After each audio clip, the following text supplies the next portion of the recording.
Pas seulement parce qu'on va tout vous apprendre de cette culture savoyarde et notamment de celle des geais. On vient de parler des vaches à l'instant avec le bourrelier, avec les colliers.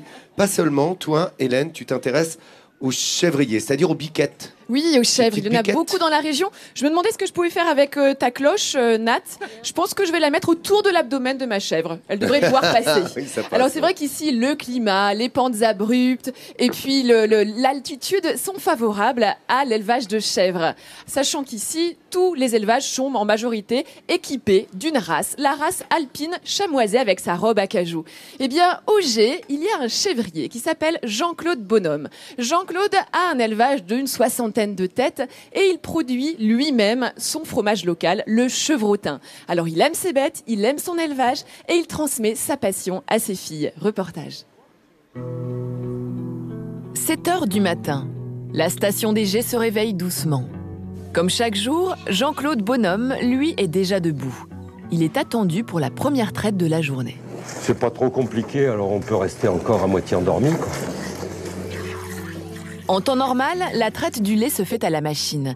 Mais actuellement, ces chèvres sont gestantes et ne produisent que très peu de lait. Jean-Claude peut donc se permettre de retrouver ses gestes traditionnels qu'il a fait chaque matin pendant 17 ans. Mais on dirait pas, mais ça réchauffe, hein, très à la main. Vous arrivez du froid, au bout de 5 chèvres, vous n'avez plus froid. Et pendant l'hiver, notre éleveur ne manque pas de compagnie. À l'intérieur du bâtiment, bien au chaud, 60 chèvres se partagent l'espace. Ce sont des alpines chamoisées, reconnaissables à leur poil noir sur la ligne dorsale. Une particularité qui rappelle le chamois, d'où son nom.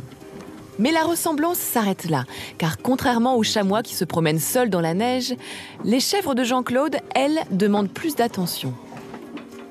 L'hiver, il faut être plus attentif parce qu'elles sont gestantes. On les a sous les yeux toute la journée, quoi. Loin de leur pâturage estival, les chèvres doivent aussi s'habituer en hiver à un nouveau régime alimentaire. Un mélange de maïs, tourteau et de foin, servi 3 fois par jour. Et le moins que l'on puisse dire, c'est qu'elles en redemandent. On en donnerait 5 fois par jour, elles en mangeraient 5 fois par jour. Alors, les chèvres, c'est très gourmand. Mais ça mange pas n'importe quoi. Il leur faut du bon foin, du très bon foin. Une bonne alimentation, c'est aussi ce qui donne au final du bon lait.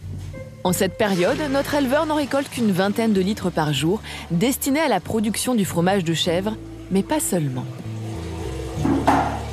On garde une casserole pour le petit déjeuner. Avec du chocolat. Pendant que les chèvres continuent de dévorer leur repas, Jean-Claude s'accorde lui aussi une pause petit déjeuner avec son bol de lait de chèvre. C'est pour ça que je suis toujours jeune et beau. Nichées à 1350 mètres d'altitude, les chèvres alpines chamoisées s'épanouissent dans ce paysage montagnard au relief escarpé. Et même si l'hiver elles restent en intérieur, les sommets ne sont jamais très loin. Et si on va plus sur la droite, c'est le Mont Blanc. Des chèvreries avec une vue comme ça doit être rare. Mais je pense que les vacanciers aimeraient bien être à cette place pour passer les vacances, quoi. Plus que pour voir le paysage, si les touristes font un détour chez Jean-Claude, c'est surtout pour goûter son chevrotin. Un fromage exclusivement fermier qu'il produit de manière traditionnelle et qu'il vend directement à ses clients. La suite logique de son métier d'éleveur. On soigne les chèvres, on leur donne à manger, on s'en occupe, on les traite, on fait le fromage. Elle est sur toute la chaîne, quoi, la fierté. Et depuis quelque temps, cette passion de l'élevage s'est répandue au-delà de la ferme de Jean-Claude. Un peu plus loin, voilà la maison d'une de ses filles, Anouk. À côté de son activité de poterie partagée avec sa sœur, elle élève aussi des moutons, une évidence pour elle. En fait, j'aime bien la phrase « pour savoir où tu vas, faut savoir d'où tu viens ». Donc voilà, on fait partie d'une famille d'agriculteurs et je trouvais intéressant et de continuer là-dedans. L'élevage serait donc une histoire de famille. Après le grand-père qui s'occupait des vaches en Lozère, Jean-Claude avec ses chèvres alpines et la bergerie d'Anouk, la ménagerie se diversifie, mais la passion, elle, demeure intacte. Et qu'est-ce qu'il y a de plus mignon? Oh, regardez, ça c'est la petite fille Mathilde, la petite fille de Jean-Claude, de la fille de Jean-Claude. Toute la famille est ici, Jean-Claude. Et ils nous ont également amené leurs autres petites bêtes, les biquettes, les cabris. Regardez, qu'est-ce qu'il y a de plus craquant que des petites biquettes comme celle-ci? Alors regarde, Nathalie, tu en as une aussi. Moi j'ai un petit mâle. Elle dort dans les bras de Nathalie. Fermez les yeux, regarde comme elle est bien. J'ai un petit mâle et toi tu as une petite femelle. Ils ont tous les deux une semaine, sachant juste la tienne, Nathalie, elle est née d'une triplette, c'est-à-dire d'une portée où elles étaient 3, et donc elle est un petit peu plus petite forcément.